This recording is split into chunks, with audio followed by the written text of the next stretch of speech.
सजग 10वीं कड़ी पुनर्विचार।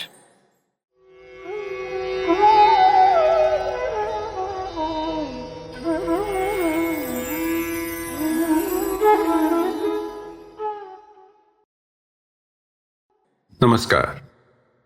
सजग श्रृंखला के 4 और सप्ताह पूरे हुए। इनमें की हुई बातें भूल न जाएं, इसके लिए उन पर फिर से नजर डालना, थोड़ा विचार कर लेना जरूरी है। आज ये करते हैं।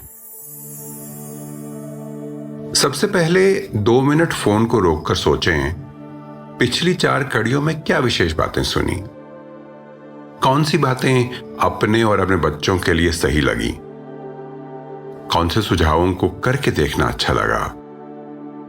आंगनबाड़ी दीदी के साथ या आपस में इन पर थोड़ी चर्चा कर लें। चर्चा हो चुकी हो तो एक बार दोहराते हैं।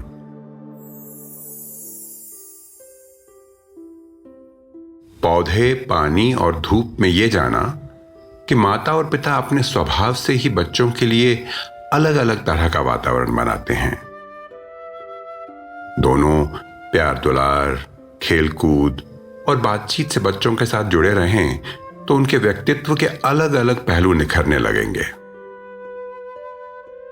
घर में कलह में देखा कि माता पिता के मतभेद झगड़ों तक पहुंच जाते हैं या सुलझेपन से संभल जाते हैं, इसका बच्चों पर बहुत अलग अलग असर पड़ता है। कलह से शांति की ओर में माता पिता के बीच के मतभेदों को सुलझाने या कम करने का एक रास्ता सुझाया, और बड़ा कुटुंब, सुखी कुटुंब में यह समझा कि घर, गली, मोहल्ले और समुदाय के प्यार भरे साथ का बच्चों के जीवन में कितना महत्व होता है। इन 4 कड़ियों में एक साझा धागा पिरोया हुआ है, वातावरण का।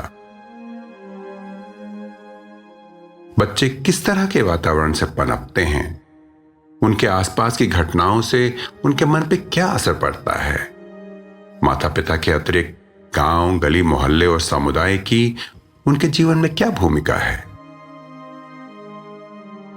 माता पिता बच्चे क्या सीख रहे हैं, इसके बारे में काफी चिंतित रहते हैं। कोशिश करते हैं कि बच्चों को ऐसे स्कूलों में भेजें जहां उन्हें अच्छी सीख मिले।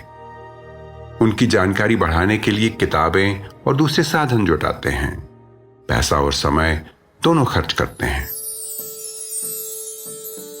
तो अगर ये समझ लें कि घर, गली में होती छोटी छोटी बातों की बच्चों के भविष्य को संवारने में और भी महत्वपूर्ण भूमिका है, तो उधर भी ध्यान देंगे। माता पिता के बीच का रिश्ता प्रेम और विश्वास भरा हो तो उनका अपना जीवन तो सुंदर होता ही है, बच्चों को भी मजबूत और सुलझा हुआ बनाता है। बच्चों को बड़ा करने की जिम्मेवारी पूरा गांव, मोहल्ला अपना ले तो उनकी समझ और सूझबूझ छोटी उम्र से ही पूरे समाज के साथ जुड़ने लगती है। ऐसे बच्चे बड़े होकर समाज को सहारा दे सकते हैं और मजबूत बना सकते हैं।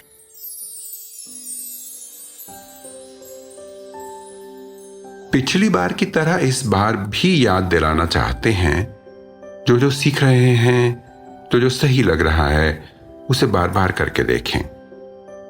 ऐसा करेंगे तो व्यवहार में उतर जाएगा, उसे रटकर याद रखने की जरूरत नहीं होगी। और पुराना कुछ भूल जाएं तो आंगनबाड़ी दीदी से फिर से सुना देने के लिए जरूर कहें, झिझके नहीं। जितना दोहराएंगे नींव उतनी गहरी बनेगी। सबको जीवन में अपनों का साथ मिले।